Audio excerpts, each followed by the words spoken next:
The agony of post-traumatic stress is becoming a growing reality for hundreds of Australian soldiers returning from war zones like Iraq and Afghanistan.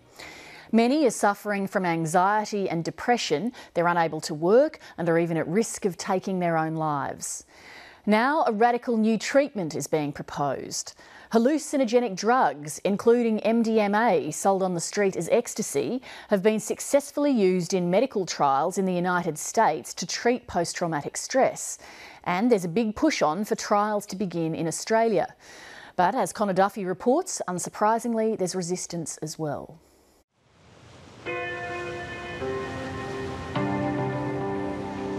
Retired Army Major Steve McDonald knows all too well the horrors of war. He commanded an Australian infantry company during the brutal 1993 civil war in Somalia, and his 5-month stint as the country descended into chaos left him severely scarred.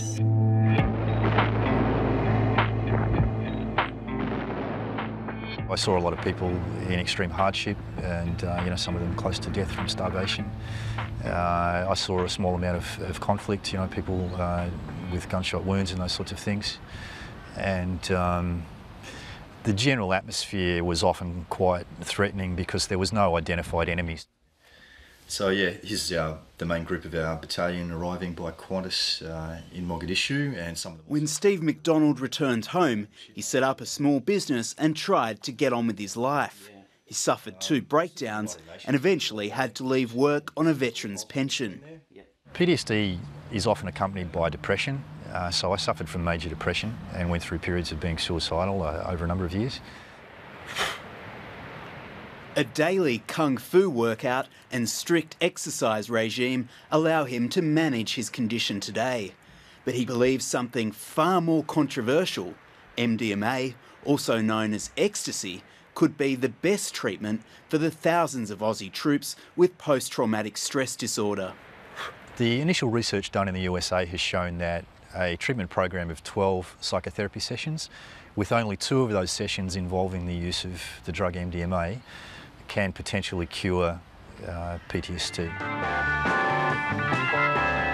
In the early 1970s, the thousands of young people experimenting with LSD were too busy dancing to know scientists were quietly doing the same in labs.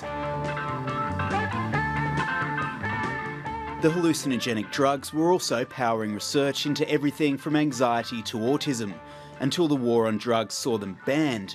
Now the tests are legal again, and experiments are being run using MDMA and LSD. This is far from a fringe area. We've published 3 papers in the Journal of Psychopharmacology. We've presented to the Department of Defense. We've had meetings at the Pentagon.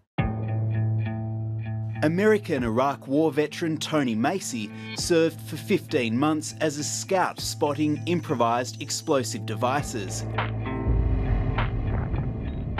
On his return, he was diagnosed with post-traumatic stress disorder and continually relived a truck bomb explosion that took the lives of 2 comrades. I was a mess. I had really no direction, and I was on a bad road with prescription medication. Today you're going to have a trial. Traditional treatments failed, and he was one of the first veterans to participate in a controversial new study using MDMA, known as ecstasy on the street. He took the drug twice during 3 months of psychotherapy.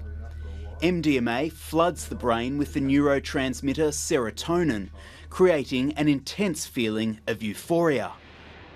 Gave me really peace of mind, so I kind of had to focus again and wasn't so worried and concerned and living in the past.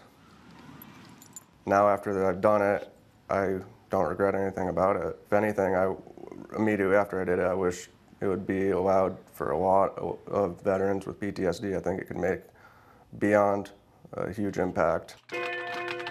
From his Boston home, Dr. Rick Doblin bankrolled the study of veterans and says 80% no longer had PTSD 3 years later. He believes the ecstatic state MDMA creates makes veterans relaxed and comfortable enough to face the dark memories of war and move on.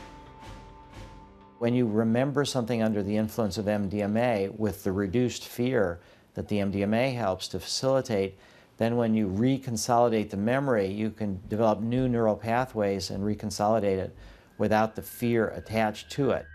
Dr. Doblin's researchers have tested this treatment on a range of others suffering PTSD, including victims of child sexual abuse. Our approach, our therapeutic approach, works regardless of the cause of PTSD. It could be natural disaster, it could be childhood sexual abuse, it could be car accidents, it could be war-related. They've even used MDMA and LSD to treat anxiety in cancer patients as they face death. We've done MDMA research with cancer patients with anxiety about end of life at Harvard Medical School, at McLean Hospital. Now Dr. Doblin is determined to take his drug research from America's oldest and most prestigious university, Harvard, all the way to Australia.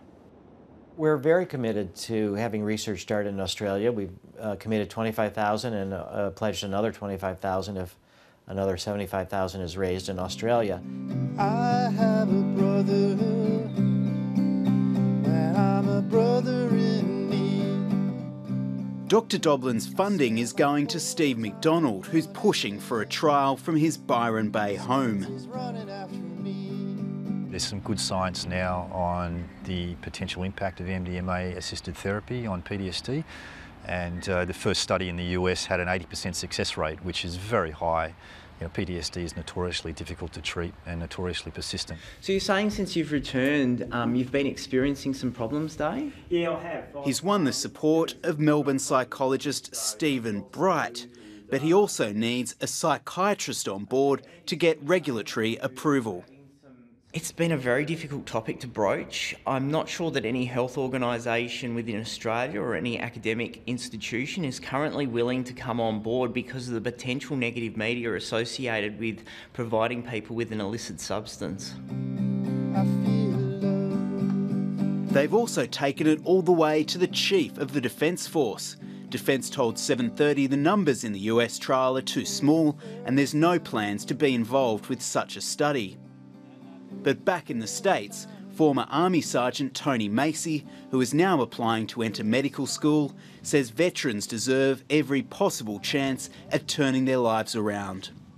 We went off to war, we did everything we were asked, and if there's something that can help just because it has some stigmatism or negative stigmatism against it, I don't think that that is a reason. Connor Duffy reporting.